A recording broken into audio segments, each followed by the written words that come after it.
Бүгүнкү күндө мектептерди аккредитациядан ким өткөзөт? Кайсы орган өткөзөт? Министрлик аркылуу өткөзүлөт. 50.000 салып атасыздар бул жерде. 12.000 салынган. Андан кийин 12.000 салынып атат, Бул жактан 62.000 сом акчасын, мугалимдердин акчасын кайтарып берип коюңуз, сиз өтүнүч. Бир мындай нормальный адамча бир айтып койгучу ушугача.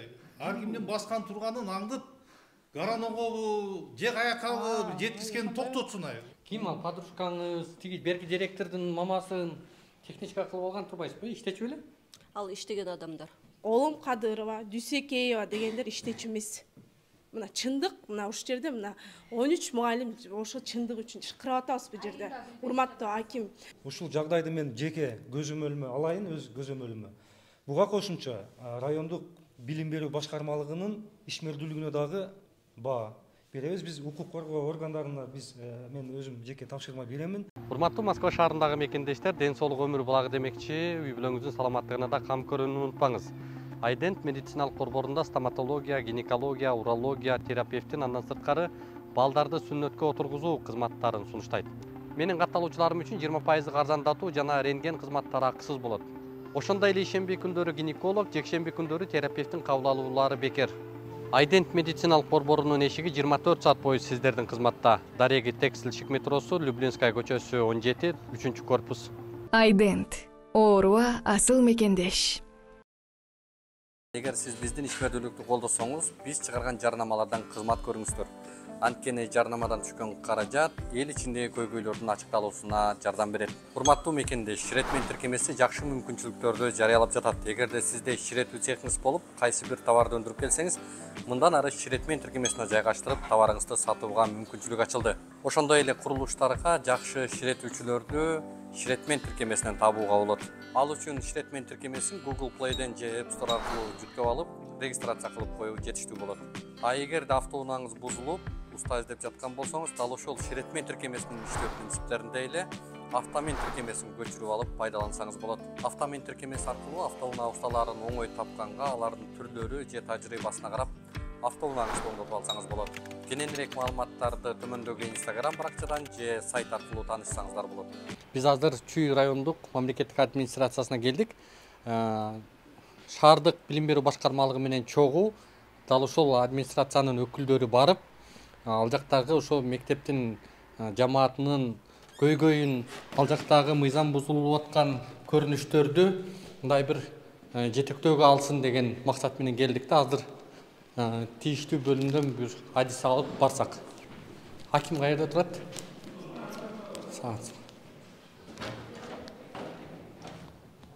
Саламатсызбы? Аким өзүндөбү? Айтып коесузбу, бизди келди.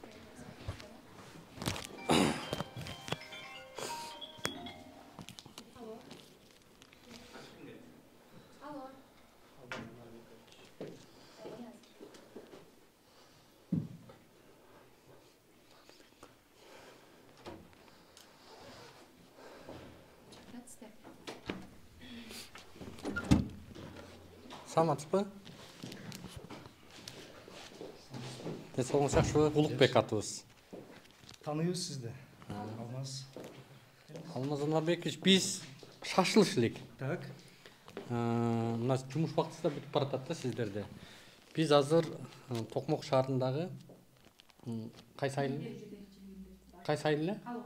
Калыгул деген айыл, сиздин айыл өкмөткө карайт да, сиздин аймакка.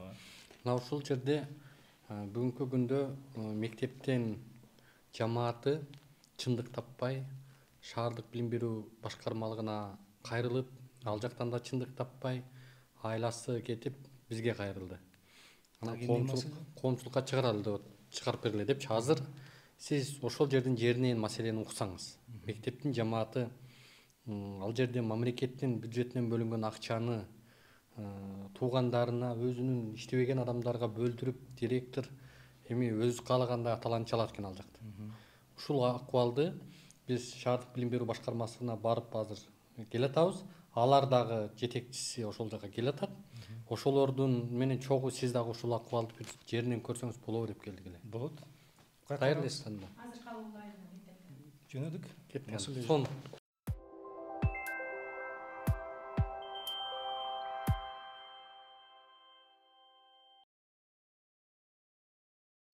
Урматтуу Москвадагы мекендештер, Кыргызстанга жүк салууну каалап, бирок кимден жиберүүнү ойлонуп жаткан болсоңуз, биз сиздерге ишенимдүү ишкерди сунуштайбыз. Бул ишкердин аты жөнү Зайырбек Маматкаримов.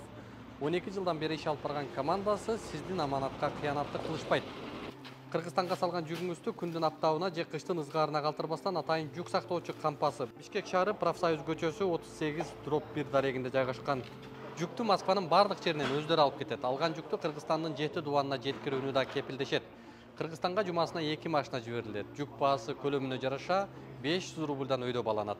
Дареги Нижегородское метросу, Перовское шоссе 9, строение 7. Байланыш номерлери +7 926 788 70 70, +7 929 624 63 64.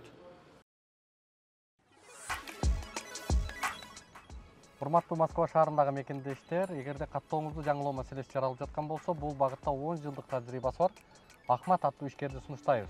Ар күнү Москва шаарынан Казакстан чегара өтмөгүнө кирди чыкты кызматтарын көрсөтүп турган дал ушундай ыңгайлуу автоунаалар каттап турат. Коопсуздук талаптары сакталган ар дайым тажрыйбалуу айдоочулар сиздердин кызматта. +7 977 110 34 11. Бул жакта агай, сиз бул жакка отуруп албайсызбы, аким экениңиз? Сиз билим берүүнүн башкармалыгы.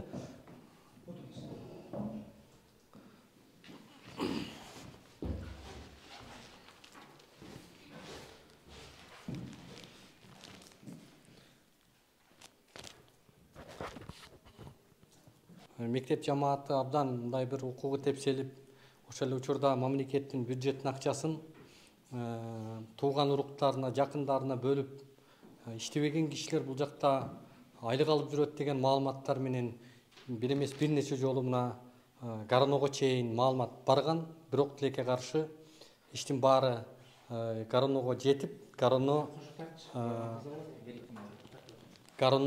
ишти баарысы керемет экен деп колдоруна кагазды жоопту берип коет.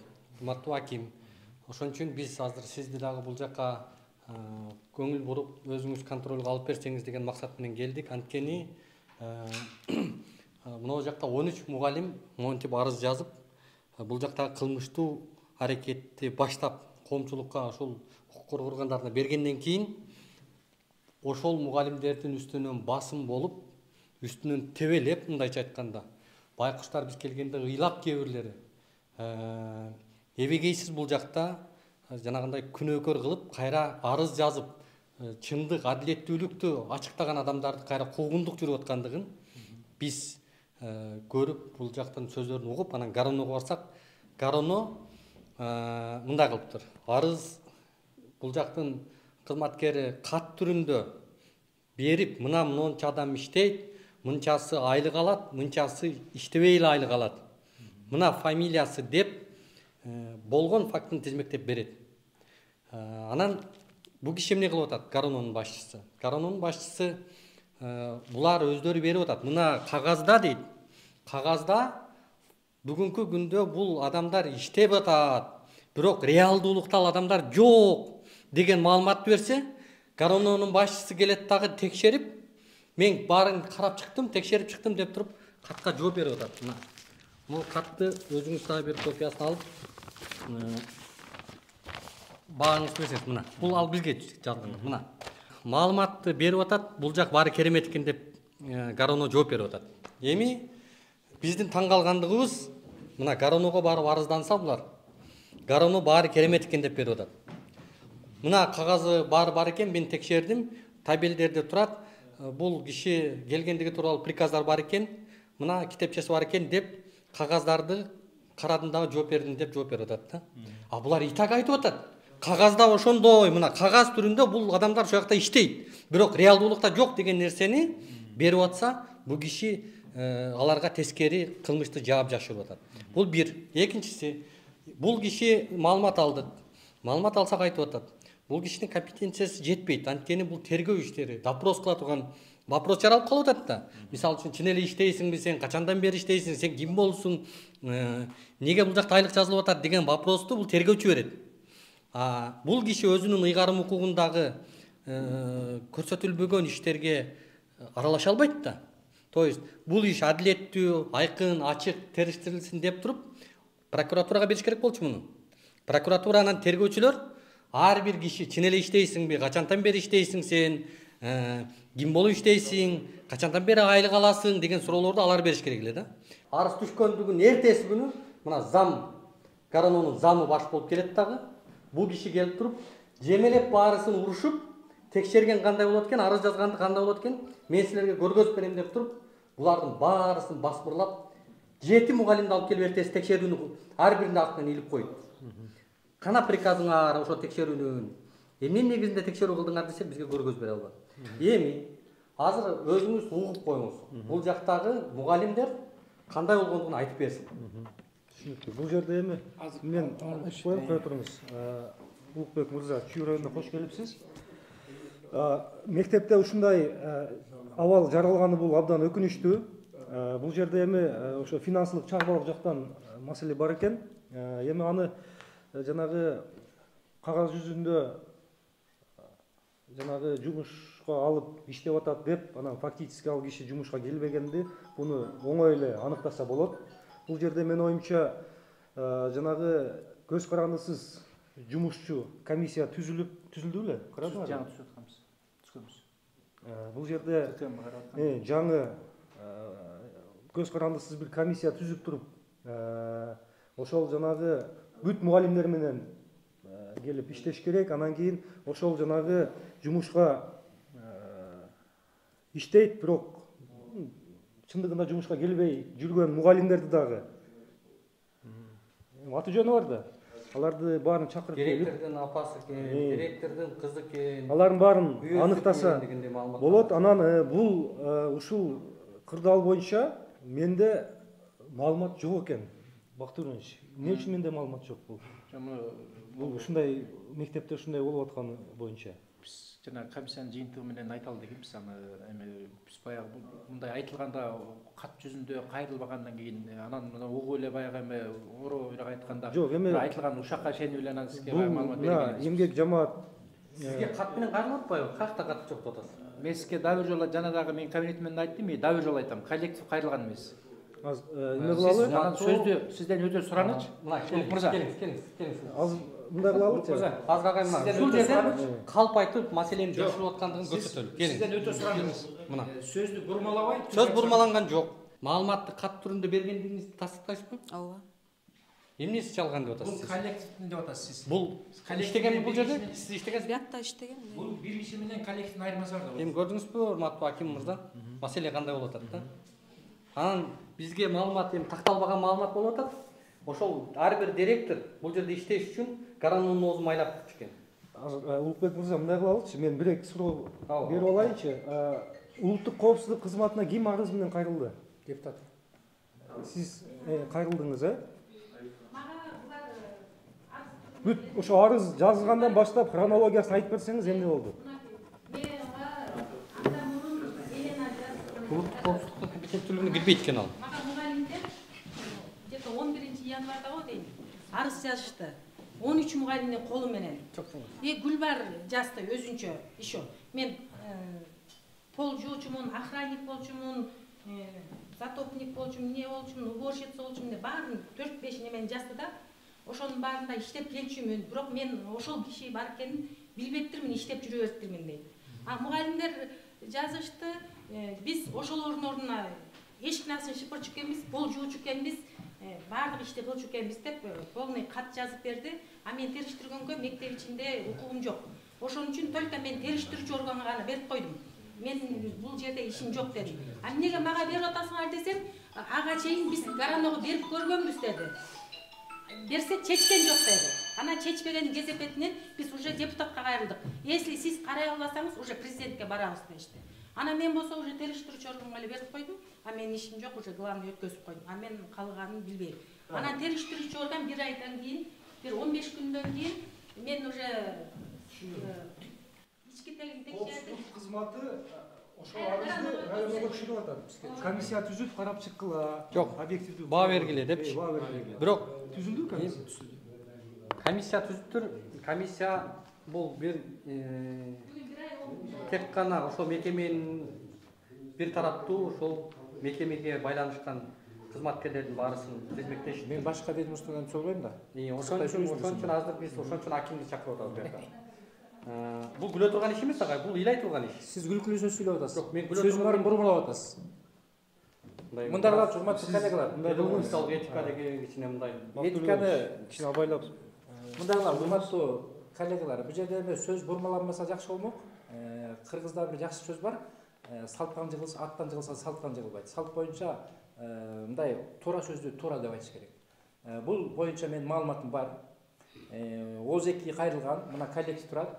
Калп деп айтсаңар айткыла, туруп туруп айткыла. Мен сөзүмдү буруп туруп айткыла. Калп айтып атасызбак кылып бериш деп. Коллективге келгем, жолуккам.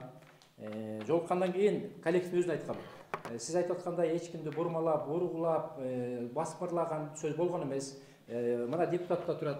Депутатка кайрылыпсыздар. Ошол депутат эмес, мага кайрылсаңар болмок десе кайрылган жок. Ага чейин жана сиз Сизге кайрылса сиз жабып отурмуш. Мен сүйлөп атканда угуп турдум. Мурунку ким апасы ким эле тиги Елена. Елена кайрылган. Ооба. Елена кайрылганда ал мыйзамдуу мыйзам чегинде өзүнүн жообун алган. Еленага мына өзүнүн көзү турат айткан. Эгерде бул арызга сен макул болбосоң, жогорку жакка кайрыл, күч органдарына кайрыл. Мен териштирдим, директор менен жолуктум, директорун чакырдым, даже мектепке келип да кеткенмен. Анан ар биринин мына бул жерде ким деген Абдыкожоев деген бар болчу, Дүйшебаева, кыскасы ушундайлардын ар биринин приказдарын алып келип берди. Иштеп аткандыгы анык, чын деп. Анан ошол эле арызда жазылган Абдыкожоев, мен даже Абдыкожоев деген беле, ким эле фамилиясы? Ошону даже мен көргөм ошол күнү келгенде. Эми иштеп аткан экен дедик дагы, кыскасы жоопту бердик. Экинчи арыз боюнча бул жерде биринчи арыз менен экинчи арыздын айырмасы бар, урматтуу Улук мырза. Сөздү бурмалабай түз айтыңыз. Экинчи арыз боюнча ГКМБга жазган, ГКМБ болсо мага 12 февралда берди катты. Мынакей регистрация болгон. 12 февралда мага кат берип атат. Мен болсо ага чейин мына жергиликтүү кеңештин депутаты турат, депутат менен жолуккам, коллектив менен кечээ кечинде жолуккам. Бүгүн келип бул жерден коллектив менен жолукмакпыз, бирок ага чейин силер келип калдыңар. Анан Гаранонун оозун майлап атат дегендер мен официалдуу түрдө айтам, буга чейин да айтып келгем. Бирөөңөрдөн бир тиын алган болсом туруп туруп айткыла. Мына мурунку директор атат, Елена өйдө туруп койчу. Сенден бир сураныч. Сиз завучта болуп иштедиңиз, директор болуп милдетин аткарып болуп иштедиңиз. Гараного кимге акча берип жүрөсүз? Мага акча бердиңиз беле? Мен жөнүндө бул жерде сөз болду. Жок, жалпы эми директорлор жөнүндө айтып атпайбы? Кыскасы берген эмес. Ошону айтып коңуз. Берген же берген эмес? Алмазан аркылуу жазымда кылалычы. Сиз эми жетекчи болгон үчүн сизден бир тактап коелу да. Жетекчи өзүнүн ыйгарым укугунда көрсөтүлбөй, компетенттүүлүгү жетпей аткан суроолор бар да жетекчинин функциясына кирбеген. Ал учурда укук коргоо органдарына бериш керек да, чынбы? Милдеттүү түрдө эгерде муну тергөө иштери аныктай турган иш болсо, бул киши өзү эле Гаранодон чекитти коюп койбой, токтоосуз түрдө ошол келген арызды прокуратурага бериш керек беле? Бул жерде чоң суроо, эмне үчүн бербейт деген суроо бизде пайда болуп атат.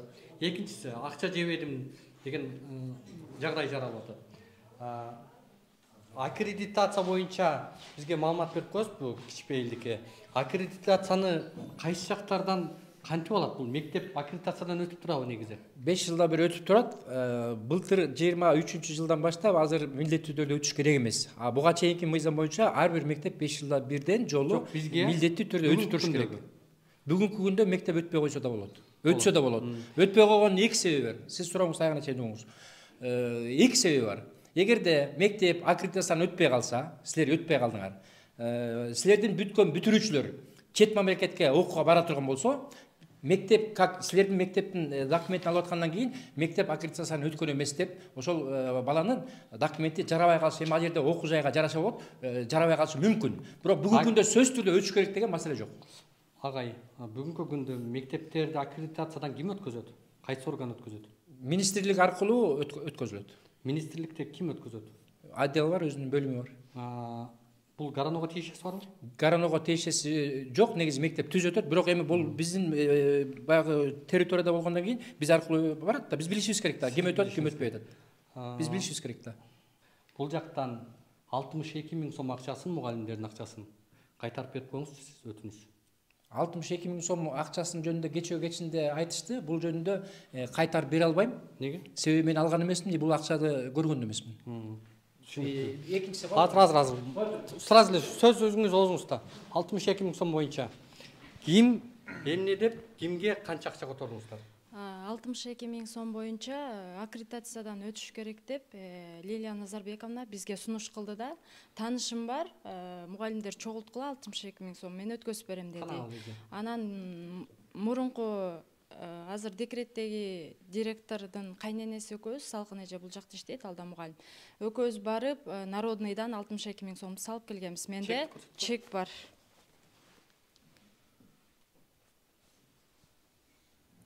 Алмазан Акулович көрүп атасыз да.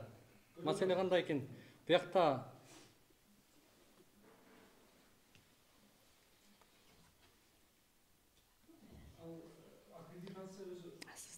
Лилия эже, сиз буга чейинки директор турбайсызбы? Саламатсыздарбы?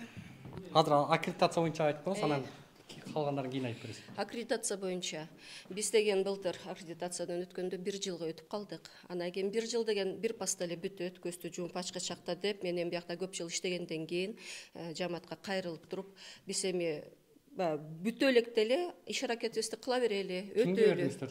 Мен уксаңыз аягына чейин. Жанагындай независимый независимая аккредитация казыр мындай частный, да, в частном порядке проходят аккредитацию. Жок, в частном порядке проходят аккредитацию желающие. Вот. Ошондой частный тараптан биз өтмөкпүз в частном формате. Но подождите. Но жанагындай анан кийин эме болуп калбадыбы? Аккредитациядан баягы токтотулуп калды да. Азыр болсо мынакей 3 айдын ичинде кайта этот отдел восстанавливается, и он опять продолжает эту работу над прохождением аккредитации. Кайсы мыйзамда көрсөтүлгөн ал? Частный формат аккредитации прохождения деп. Бул жак частный мектеп эмес, бул жак мамлекеттик мектеп. Мамлекеттик мектепте эле частный форматта өтүүгө уруксат бар. Кайсы мыйзамда көрсөтүлгөн? Эми мен ал кайсы мыйзамды мен Кайсы мыйзамда көрсөтүлгөн? Сиздин директорлоруңуз частный аккредитациядан өтүп атса? Кайсы мыйзамда экен мен толук номерин айта албайм, бирок мыйзам боюнча буга чейин дагы, мындан кийин дагы мамлекеттик жана мамлекеттик эмес аккредитационный комиссияны өтсө болот. Сиз билбесеңиз, бул жакта Токмок шаарынын директорлорун сиз координация кылып аtsаңыз. Жок, жатка билбейм деп атам. Билбейм деп айткан жокмун. Мен билем. Бүгүн эмне чогултулабы? Аккредитация өтүш керекпи? Милдеттүү түрдө эмес. Мен сизге дагы бир жолу кыргызча кайталайм. Бул жак эмне үчүн милдеттүү түрдө эмес, былтыр милдеттүү түрдө болчу. Быйылдан баштап милдеттүү түрдө эмес. Кааласа өтсө болот. Мугалимдер дагы мен жана эсимен чыгып кетиптир. Эгерде силер квитанция боюнча булардын которгон тиги булар мен азыр угат. Азыр эмес, кечинде уккам, бирок бүгүн келгенде ошону сурамакпыз. Ал боюнча акча жөнүндө мен маалыматым жок болчу. Аккредитация акча өтөбү кандай? Так, 31-чи азыр 7-чи ай экен, 31 же 01 31 7-чи ай, так, 50 миң сом которулат. 50 миң сом. Бергендер да жооп бересиңер. Кандай бергендер? Кимге которуп атасыз? Которуп атпай жооп берет. Сезимо дегенге. Сезимо ким ал? Сезимо ким эже? Сезимо ким? Сезимого которуп. Ошол частный форматта аккредитация өтүүгө иштеген адам. Ал Сезимо ким частный аккредитациядан өткөзүп ал? Же каякта иштейт ал өзү? Мы подаем туда заявку. Каякта иштейт ал? Ошо аккредитация в частный форматта өтүүгө форматта. Ким? Мен 15 жыл болду келгениме. Бияктан мен мектепке депозит менен которулгам. Бияктан көчүп кетесиң деп мени коркутуу кылып атат да, мындайча айтканда. Мынтип айтканга кандай акысы бар? Бул киши ким? Сиз? Мен айылдын жаңы депутаты болом. Мен көчүп кетесиң деген жокмун биринчиден. Айттыңыз мына кечеке. Экинчиден мындай да, мен буга айтып атам. Азыр мага айтып атам, кимге которду ким билет деп атам, акчаны. Ошол жөнүндө эле сөз кылып атабыз. Башка жөнүндө сөз кылган жок. Ар кайсы болсоңуз. Мен азыр мындай да. Менин келген себеп баягы күндөн бери кеткен жокмун, кое туруңуз. Баягы күнү келип башталганда ызы чуу болуп башталганда мен жаңы депутат болгом. Биринчи болуп. Анан келгенде мынакей Айкан чыкырды, бул директор чыкырды тиги. Анара болуп жакшынакай сүйлөшкөнбүз. Анан кийин азыр келип мына мисалы мен мэр келип алып, дагы чыкырды, дагы келип атам. Болду. Мына элдер чакырып атат, элдер үчүн келип атам мен. Айжан туура эмес түшүнүп алдың сен? Жок, туура эмес түшүнүп Эми маселеден бурулбайлы. Экинчиси мына. Так, кичине тынчыраак коллегалар. Азыр андан сырткары аккредитациядан өтүү боюнча азыр кичпейлик азыр. Мына урматтуу аким өзүңүз күбө болуп атасыз. Аккредитациядан өткөзүү боюнча ар бир мугалимден акча алышкан. Мугалимдер өз чөнтөгүнөн айлыгынан беришип, аккредитациядан өткүлө деген талапты коюп атат. Жок талапты. Андай талап жок негизи. Бүгүнкү күндө мугалимдерди ушундай кылып басмырлап айлыктарын алып атат. Ошол эле учурда мугалимдердин айлыгы аз деп атабыз. Мугалимдерди жакшы жетиштик көңүл бурулбай атат деп атабыз. Бирок өздөрүн укуктарын өздөрүн кордоп аткан өздөрүнүн жетекчиси болуп атат мондай. Сиз эми райондун башчысы катары буга мен ойлойм мыйзам чегинде жакшы чара көрөсүздөр деп. Азыр мындай кылалычы, мен мындай ойго келдим да. Мен өзүм жеке көзөмөлүмө алып туруп, биз керек болсо бир райондук деңгээлде бир комиссия түзүп көз карандысыз. Ал жака ушу мугалимдердин жанагы профсоюз кирсин. Биздин жанагы райондо финансы башкармалыгы бар. Райфин отделден, мына биздин администрациядан соц сектор. Ал жактан киргизип, айылдан ушул мугалимдерден кирсин. Көз карандысыз бир комиссия түзүп туруп, биз райондук деңгээлде өзүбүз карап чыгып, ушул кырдаалды эме кылабыз. Кызмат адамдарынын кетирген кемчиликтери болсо, мыйзамды бузган болсо, мыйзамга жараша жоопкерчиликти булар тартат. Саламатсыздарбы? Мен 2015-жылы магистратураны бүтүп келгем, бирок ошо 2015-жылы магистратураны бүтүп келип, ошо 2023-кө чейин мен бакалавр менен зарплата алып келиптирмин. Буга чейин жесир, байкуш жалгыз энем окутуп бүтүрүп, ушул деген деңгээлге жеткирип, айлыгым ушундай жеп атат да. Мен ушуга чейин өзүмдүн семьямды араң багып келем. Бир үйдө менен иштейм, башка эч ким иштебейт. Анан ушу акчамды жебей эле толук эле берип койсом болот да. Мен канча жолу немеге кайрылдым, Исабекова Лилия Назарбековна кайрылдым, Жолдошбекова Наргизага кайрылдым. Мен ушул убакка чейин жалгыз бир энем багып чоңойтконда ушул акчамды жебей эле койсом да. Канча жыл иштеп атасыз? 9 жыл. 9 жыл. Бул боюнча кечинде өзү айткан, мен бүт эле бизге кечинде эле маалымат келиптир да, бүт мында. Эми кечинде болсо эртең менен деп айта албайм да. Кечти дейт, эртең менен дейт.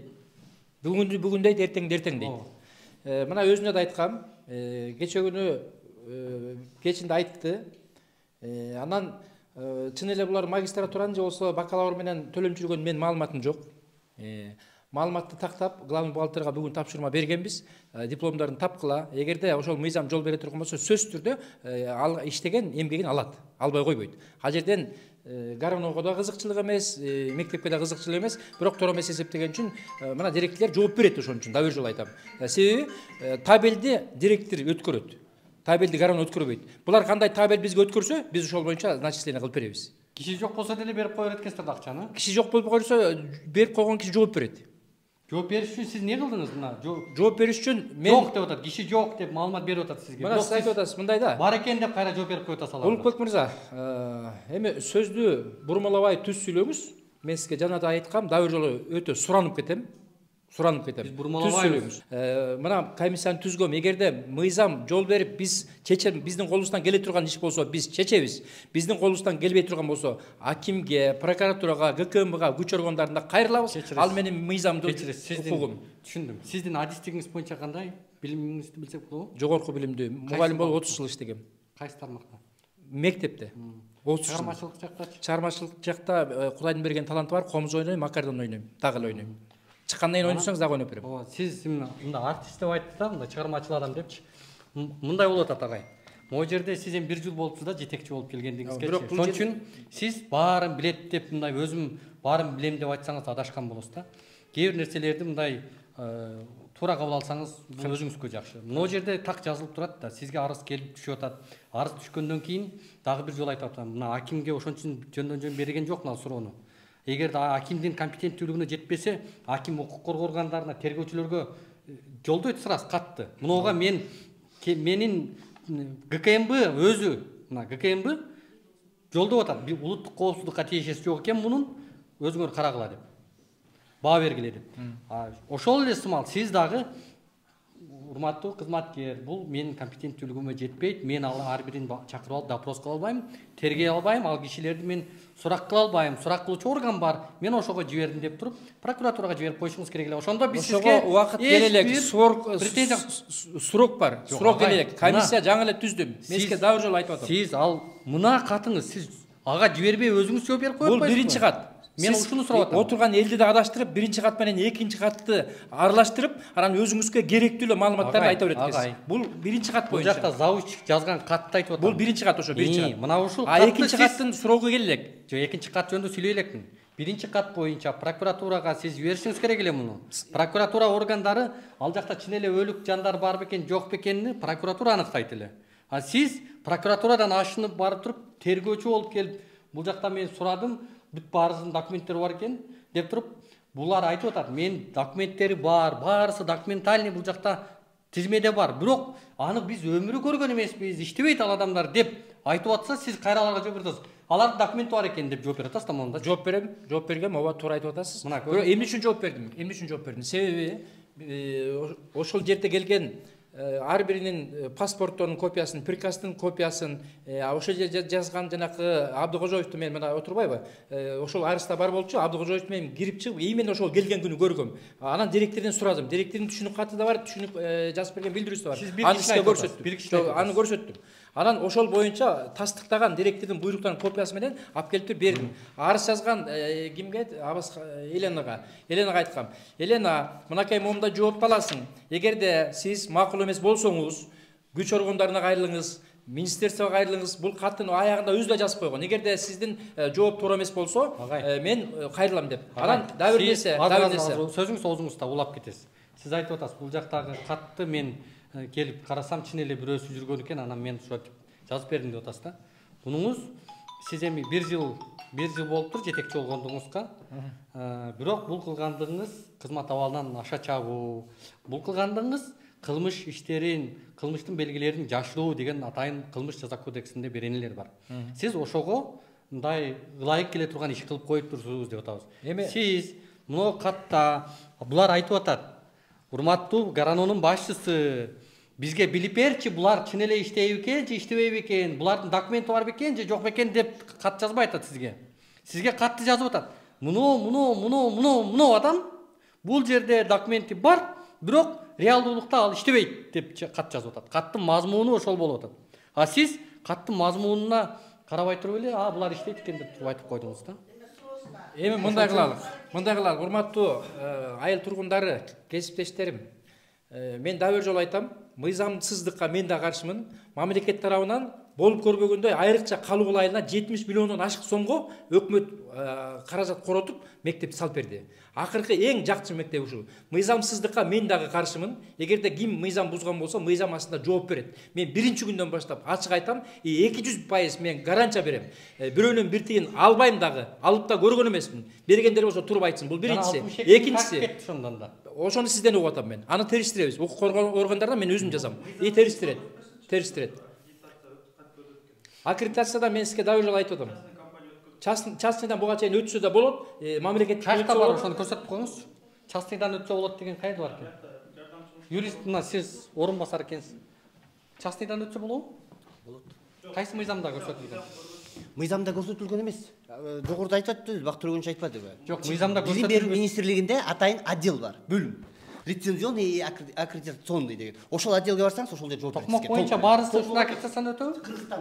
Кыргызстан боюнча. Жок, мен сиздин өзүңүздүн аймакты сурап атам. Токмок боюнча өткөздүңүзбү? Токмок боюнча бир жерде мындай да, жок, бүт мектептер бир жерден мурун өткөндөр бар, кийин өткөндөр бар. Баары бир күндө өтпөйт да. Бир жылы мисалы анан өткөндө бир жылга өтүп калышы мүмкүн, 2 жылга өтүп калышы мүмкүн, 5 жылга өтүп калышы мүмкүн. Токмокто канча мектеп бар? Токмокто биздин азыр биз Токмокто турган жокпуз, биз Чүйдө турабыз. Чүйдө 29 аймакта канча мектеп бар? 29 мектептен өтөбү ушундай? 29 мектеп өтүш керек. Эми ошого ким төлөйт акчаны? Акчасы төлөнбөйт, бекер өтүлөт. 62 миң сом каяктан кетти анда? Каяктан кеткендер жооп берет, ошо бергендер да, калгандар да жооп берет. Сураңыз, сиз эмнеге жооп берет экен? Форматта өтүп атканда аяка акча төлөш керек. Каяктан көрсөтүлгөн ошо частный форматта өтүш керек деген кайсы мыйзамда көрсөтүлгөн? Частный формат азыр айтылбадыбы, билим берүү министрлигинин аккредитационный комиссия бар. Барсаңыз ушул жакта бүт маалымат берет. Жок, билим берүү министрлиги ал мыйзам эмес да. Билим берүү министрлигинде атайын приказ барбы же атайын билим берүү жөнүндө мыйзамдар барбы? Билим берүү жөнүндө мыйзам бар. Барбы? Мыйзам жок болсо кантип иштейбиз биз? Жок, мыйзам бар да.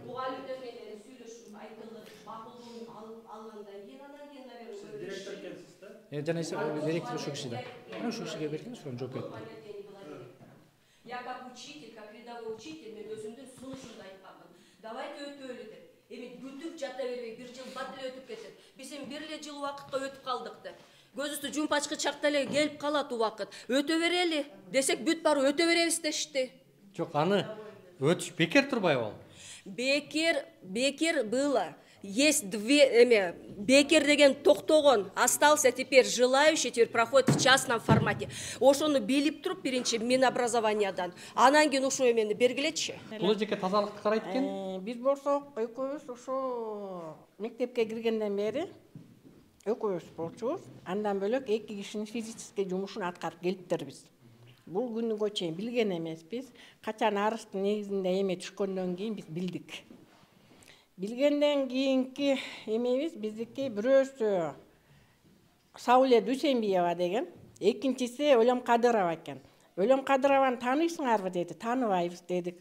Дүйсенбиеваны тааныйсыңарбы деди, тааныбайбыз деди. Тааныбайбыз, көргөн эмесмин, мен билбейм. Бирок кийин ГКМБга барып, Өлөм Кадырова ушундай эме бериптир. Мен иштечүмүн деп. Көрсө ал ушул директордун мамасы экен. Биз ошондон улам уктук да, директордун мамасы келип, ушул жерге кечинде келип, пол жууп кетчүмүн деп. Мени өкүндүргөн ушул болду да, Лилия.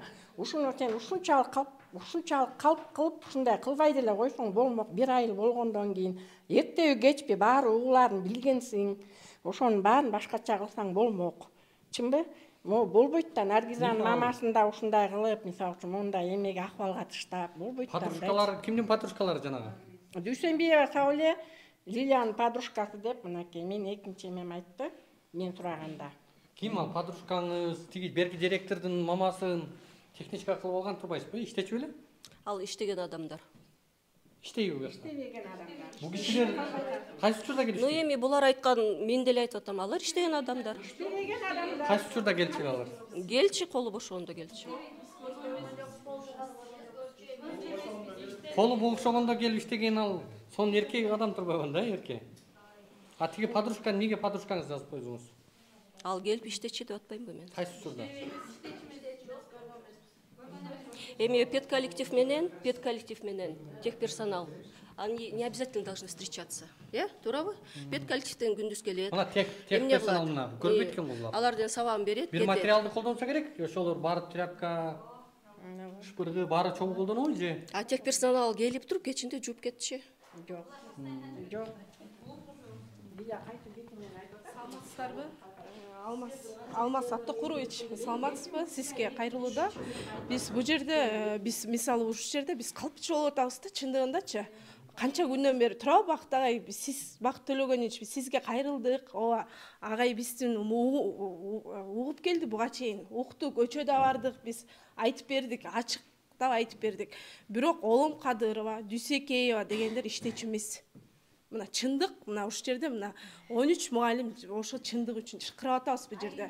Урматтуу аким, ушул жерде биз чындык үчүн чыркырап, ошол мертвый душалар чыккан үчүн биз ошол нерсеге айтып жаман көрүнүп атабыз. Ушул жерде Олом Кадырова деген иштечү эмес, көрчү эмеспиз. Бир гана ооба туура Рысбек байке иштечү, дайыма Рысбек байкени көрчүбүз. Биз Рысбек байкени чынында эле биз эмеде ойлочубуз. Завкусте ойлочубуз. А бирок андан кийин охрана бар экенин билип атабыз. Бул жерде эки уборщица бар экенин билип атабыз. Дворник бар экенин билип атабыз. Биз ушул вакытка чейин дворник болуп иштептирбиз да. Завхоз деген штат өмүрүндө бул мектепте болгон эмес. Анткени себеби баланын саны жетишпейт. Завхоз деген штат. бирок биз өзүбүз ошентип ойлоп келгенбиз да, бирок самом деле байке иштечү, аны подтвердить этип беребиз. Дворник барбы десек, дворниктин штаты жок дечү.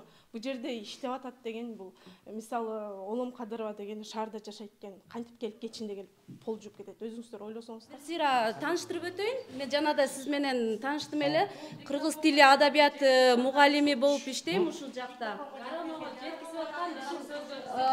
Мен сүйлөп алайын, биринчи сүйлөп алайын, анан кийин кыргыз тили адабияты мугалим болуп иштейм. 13 жылдан бери иштейм. Жанада айтып өткөм, 4 директор болду. Мен иштегенден бери 4 директор болду. 4 директорден жакшы иштеди. Эч төртөөтөн бирөөсү дагы биздин укугубузду тепселеп, же биздин сатыбызды алып алып, же тигиндей мындай болгон эмес. Андай болгон эмес. Биздин милдетибиз, биздин башкы максатыбыз эң негизги эле билим берүү болгон. Канткенде ортодон бийик бал алабыз, канткенде олимпиадан биринчи орунду алабыз, канткенде биз билим сапатыбызды өйдө көтөрөбүз деген гана суроо болгон. Деген суроо болгон коллективдин ичинде. Жетекчилерибиз дагы ошону талап кылган. Биздин ошол негизги максат ошол болгон. Бүгүнкү күнгө чейин мен айтып алайын сөзүм, бүгүнкү күнгө чейин биздин ынтымагыбыз дагы сонун болгон. Эч кандай бири-бирибиз менен жаман жакшы айтышкан эмеспиз. Сонун коллектив болчубуз. Анан кийин эле мынакей жаңы жылдан кийин эле ажырадык. Бирибиз менен бирибиздин пикири келишпейт, тиги иштейт, бул иштейт. Ушундай да пед персоналдын иши тек персонал менен алек болуп, анан азыркы күндө бирдеме болуп атат да. Күнүгө тиги келет, бул келет, суроо сопкут болот. Анан бизге мындай суранат элем да, биздин да үнүбүздү угуп коюңуздар. Жакшы мындай шарт болот да, тынч шарт. Жакшынакай жумушубузду иштейлик. Кайра кишилер чакырбасын.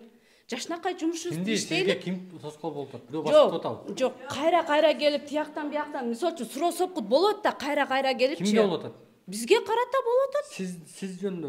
Биз жөнүндө да болуп атат. Бизге мисалы үчүн мен өз оюм бар да, мен өз оюмду туура эмес көрүп атышат да. Сен эмнеге бияка тарапка болбойсуң, тияк тарапка болбойсуң деп. Бул жактан да мисалы үчүн бул ким? Айда экөөсү иштейт, бул организатор болуп. Эртеси кайсы күнү эле Айда? Ошол эле сабак боюнча.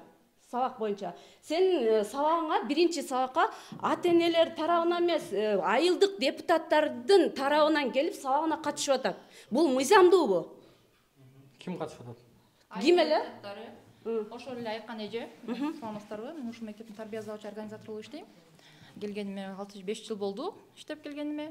Жанакы кызы деп аткан, өкүл кызы деп аткан менмин. 5 жыл мун 2018 жыл 15. Лилия Назарбековнун өкүл кызы, кызы деп атпайсызбы? Мыйзамсыз, ал иштеген эмес деп атпайсыздар, ошол кыз менмин.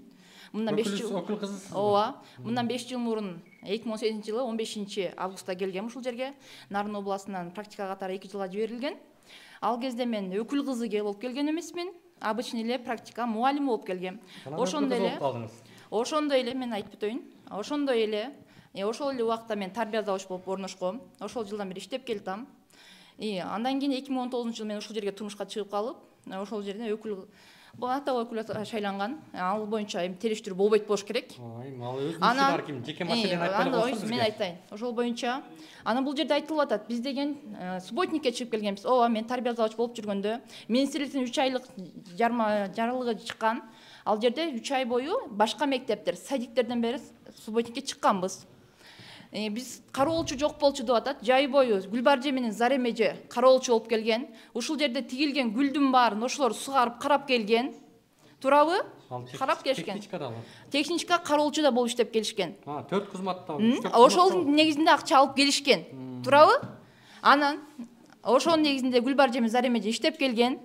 Бетим бар, кароолчунун акчасын, анан эмен айтты. Эмне калп айтасың? Кароолчу эмес. Эмнеге калп айтасың? Заремеже. Биз өрдөөдү баштадык. Мен угам.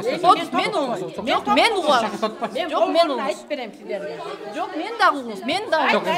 Кезек менен. Мени дагы угуңуз. Эмне үчүн? Кезек менен угуңуздар эмне? Азыр сиздерге дагы sunabыз. Анан Заремеже, бетиңизге карап айтыңызчы. Карды күрөй албайбыз, биз өткөзүп берип атабыз дейсиз, туурабы? Туурабы? Аны эмне ичине өткөрүп берип атасыздар эле? Кароолчулуктунбу? Кароолчу. кароолчу дебейин, то есть Дворник. то есть экөөнү алмаштырып атам, кечесиздер. Ошонун негизинде болгон. Ал жумушту биз баарыбызын аттап келгенбиз. Жылдын аягында приемка карата мугалимдин баары башка мектептерде да гүл тигип, өзүнүн айланасын жашылдандырабыз. Ал жерде ушул эле арыз жазган мугалимдер эмес. Айлык маянасын алдыңыз, сурадыңызбы? Алган да. Дворник болуп жүрсө алды да. Алган да. Кайдан билем? Кое турчу, мен силерге сүйлөп атканда мен угуп тургам. Мен силерге кыйкырган жокмун. Анан алып жүргөн көргөм. Анан бул жерде экөө бөлүп жүрүп, экөө айткан. Бирөө деген эмеге чыккан. Анан бул жерде ошентип кар күрөбөй албайбыз деп кетишкен. Силердикинде меникинде деле бет бар. Анан ошентип айтылган. Андан кийин Самат Жумалович айтып атышат, бул жерде бир тараптуу текшерүү болгон деп. Самат Жумалович менин саламыма да кирген, туурабы? Менин саламыма турап Мезгилбек ага экөө келип киришкен, менин саламымда текшеришкен. Ошол эле 9 классында болчумун. Балдарымдын да дневник деген башкалар текшерилгенден кийин, андан кийин Оңолбековна плановый, туурабы? Минуттагы окутуу боюнча да келген Оңолбековна. Ошондо дагы баарыбызга кирип, пландын негизинде поворошный планды, балдардын катышуусун, биздин болгон нерсебиздин баарын текшерген. Бул жерде мен бир тараптуу деген нерсеге кошулбайм. Саламатсыздарбы? Биз 10 класстын окуучулардын ата-энелери болобуз. Ушул убакка чейин Лилежей биздин балдарга класс жетекчи болуп келген, ошондой эле орус тил, адабият сабагынан берчи. Бул жерде Лилия мындай, Лилия тигиндей, мындай деп атат. Биз аларга кийлигише албайбыз, анткени биз ичара финансовый положение и так далее биз кийлигише албайбыз, билбейбиз аны. Просто биз Лилиянын жакшы жактарын айткыбыз да келет. Адам он полностью плохим не может быть, понимаете? Я просто хочу сказать, какой она человек и просто какой она профессионал в своей работе. Ушул убакка чейин Лилежейди мен 10 жылдан бери тааныйм, потому что 10 класста менин балам окуйт. Ошондой эле мына бул ата-энелер турат жанымда. Ата-энелер комитети. Тоже 10 лет уже в 3 классах родительский комитет. Очень уважаю. Я вообще уважаю весь коллектив, но Лилия Джейна сильно уважаю. Очень расстроилась, что день сын пришел прям заплаканный, что Лилия Джей ушла. Мы даже все очень расстроены и очень просим, чтобы она осталась. Тем более у них выпускной. Только она сможет их. Балдар аябай стрессовый состоянияда калды, чынын айтканда. В шоковом состоянии. Не деп сүйлөйбүз. Биз ошо Лилиянын мен профессионал жагын аябай жогору баалайм.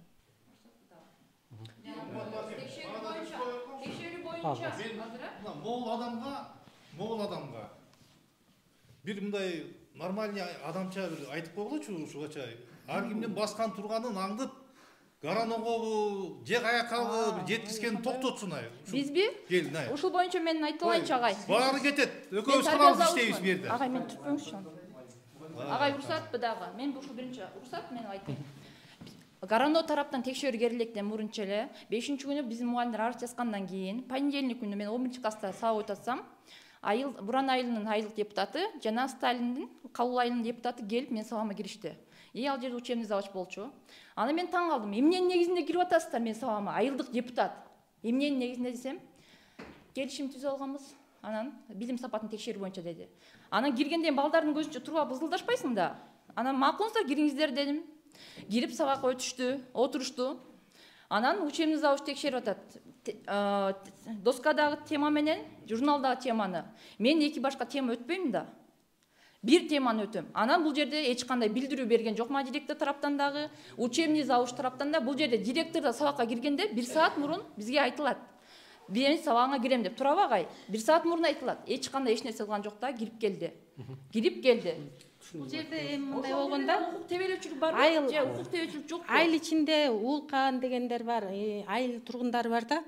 Бизде историк спец боюнча математикадан берип атат. Эмне үчүн деген суроолор келди да.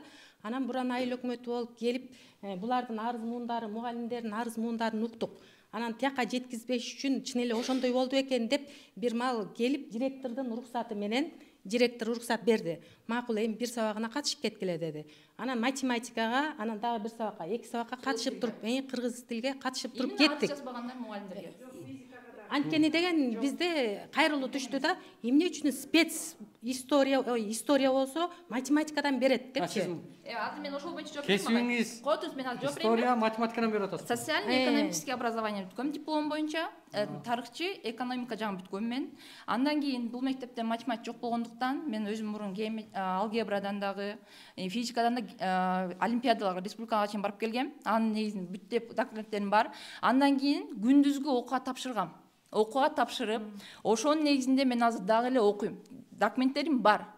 Мен ошондо да айткам, эгер менин сабагыма нааразы болушса, именно ата-энелер келип менин сабагыма катышсын дегем. Мен ага тоскоолдук бербейм. Ооба, ошон үчүн мен тиги элдерге уруксат бербедим. Мен ошон үчүн элге айттым да, өзүңөр ата-энесиңер, сабакка катышпайсыңарбы депчи. А менин балам болсо 9-классты бүттү, жаңы 11-чини 10-11-де окудум десек, баары бир результат жок. Бул жерде баары бир окутпайт деп туруп эле 11-классты окубай койду 10-11-де. Жыйынтыктайлы.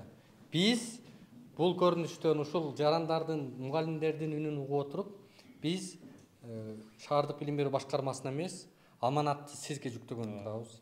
Өзүңүз да ошол үчүн күбө болдуңуз баарысын. Ушунча мугалим эртең артынан куугундук болуп, артынан текшерүүлөр болуп, артынан буларды басынтып же жумуштан кетүү маселелерин өзүңүз көзөмөлдөп берсеңиз, анан райондук деңгээлде гаранону кошпостон эле өзүңүз бир комиссия түзүп, мына кишилердин арызынын негизинде бир чечим чыгарып берсеңиздер, баа берсеңиздер. Улукбек мырза, азыр мындай кылабыз. Талашкан менен азыр айтышкан менен маселе чечилбейт. Ушул жагдайды мен жеке көзөмөлүмө алайын, өз көзөмөлүмө. Буга кошумча райондук билим берүү башкармалыгынын ишмердүүлүгүнө дагы биз билим берүү министрлигине кайрылып, буларга да өзүнчө баа беребиз. Биз укук коргоо органдарына мен өзүм жеке тапшырма беремин. Бул жердеги жанагы финансылык чарбаалык маселелер боюнча алар өз баасын берет. Анан эми учурдан пайдаланып мен мугалимдерге кайрылып кетет элем. Бул жактачы ынтымакка келиңиздер. Сиздердин айыңыздардан окуу процесси үзгүлтүккө учурабаш керек. Андан балдар мындай билим албай калып, балдарга залакасы тийбеш. Балдарга залакасы тийбеш керек. Ошон үчүн кичине убакыт бериңиздер. Бул маселени мен өзүм мындай көзөмөлүмө алам. Эч кимди куугунтуктабайт, мажбурлабайт, ачык айкын биз маселе болсо түз эле сизге келсин. Түз келгиле. Кимге ким мындай басым кылып, үйүнө барып, коркутуп үркүткөн болсо, жеке мага келиңиздер, мен кабыл алам. Жыйынтыкталды. Бул иш боюнча аким баарын көзөмөлгө алып, райондук деңгээлде көз карандысыз бир текшерүү комиссиясын түзмөй болду жана бул боюнча бааны чекиттик коймой болду да. Эми биздин бул чыгарылышка пикириңиздерди, көз карашыңыздарды, оюңуздарды жазып коюңуздар. Жалпы эле ушул бир эле Токмокто эмес, Кыргызстандын кайсы булуң бурчунда ушундай көрүнүштөр болуп атса, кайдыгер карабастан маселе менен ар бирибиз өзүбүз күрөшүшүбүз керек. Биздин баракчаларга бизге кайрылсаңыздар болот.